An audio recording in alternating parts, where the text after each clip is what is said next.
There is a heating system that's kept Korean homes warm through brutal winters for thousands of years, using one outdoor fire a day. And it has never had a legal path to being built the same way inside any American home. 3,000 years ago, Persian engineers were cooling entire cities in the middle of a desert using nothing but wind and clever brickwork. Around that same general era, on the other side of the continent, Korean builders were solving the opposite problem.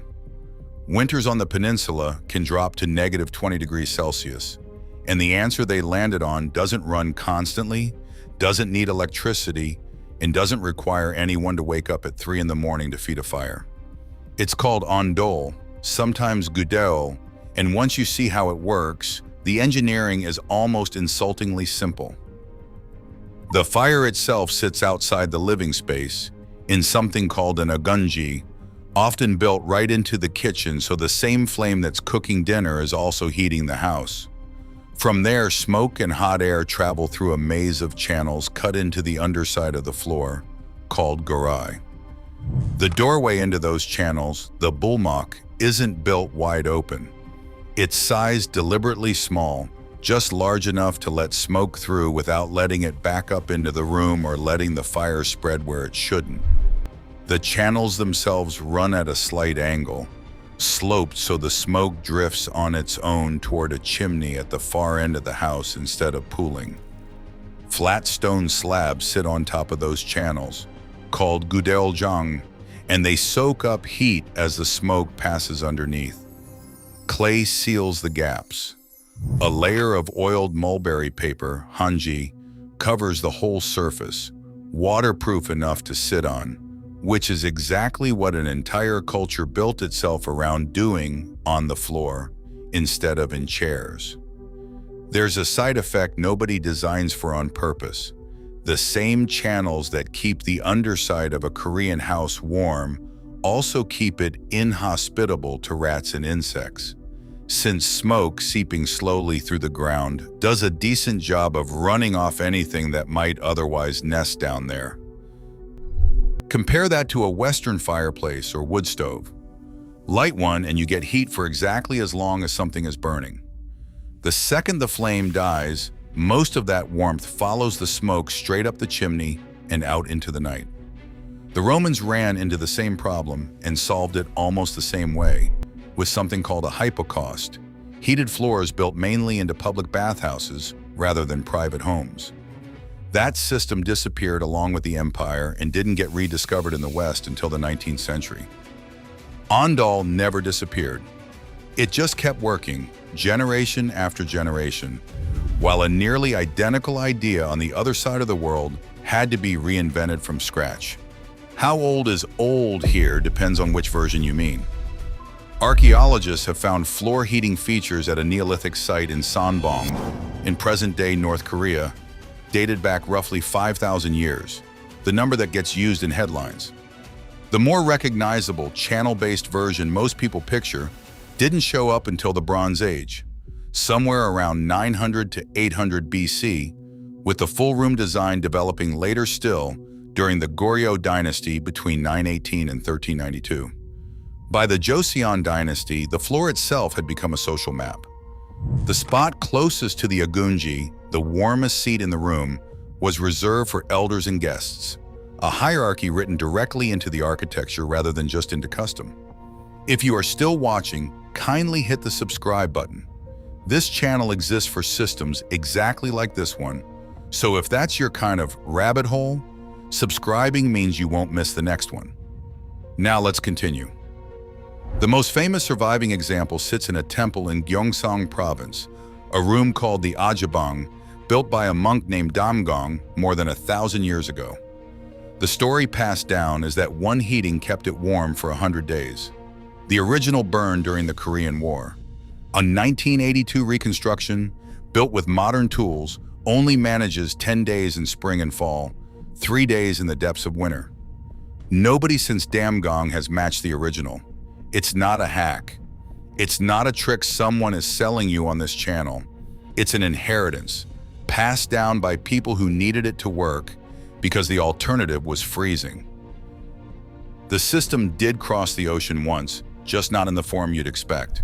In 1914, the American architect Frank Lloyd Wright was working on a hotel commission in Japan when a client invited him into a heated room built the Korean way. Wright wrote about it later, describing a warmth he called indescribable. He didn't bring the smoke channels home with him. He brought the principle, replaced the fire with a boiler, and helped introduce hot water radiant floor heating to American houses through the 1930s. The idea made it here. The cheap, fire-based version that made Ondol resilient in the first place did not. That's the version sitting in codebooks today. The International Residential Code has no problem with hydronic radiant floors, the water pipe kind. It also recognizes something called a masonry heater, a freestanding appliance that burns hot and fast and radiates that heat slowly into a room. That category got an actual construction standard in 1994. ASTME 1602, referenced directly in the IRC, with a manufactured alternative path through UL 1482 for listed units. The clearance rules are specific: 36 inches from anything combustible by default, reducible down to 4 inches if the heater wall itself is at least 8 inches of solid masonry. There's an entire trade built around getting this right: certified heater masons who specialize in nothing else. In 2009, the Cold Climate Housing Research Center pushed the EPA to exempt masonry heaters from certification altogether, pointing to particulate emissions of 1 to 2 grams per hour against the 7.5 gram limit for ordinary wood stoves. The EPA agreed. Building one of those today is a well-marked path. Nobody ever marked the path for what Ondol actually is: a floor, not an appliance, with the thermal mass built into the house itself instead of sold as a separate unit. There's no ASTM standard for a smoke-heated slab. No section of the IRC mentions it. That doesn't make it illegal in the way running a red light is illegal. It makes it absent, which in practice works out to almost the same thing. Anyone who wants one has to walk into a local building department and argue from scratch, with no code language to point to and no manufacturer's listing to fall back on. Compare that to the masonry heater's clean paper trail, and the gap gets obvious fast. One system got studied, tested, and written into law.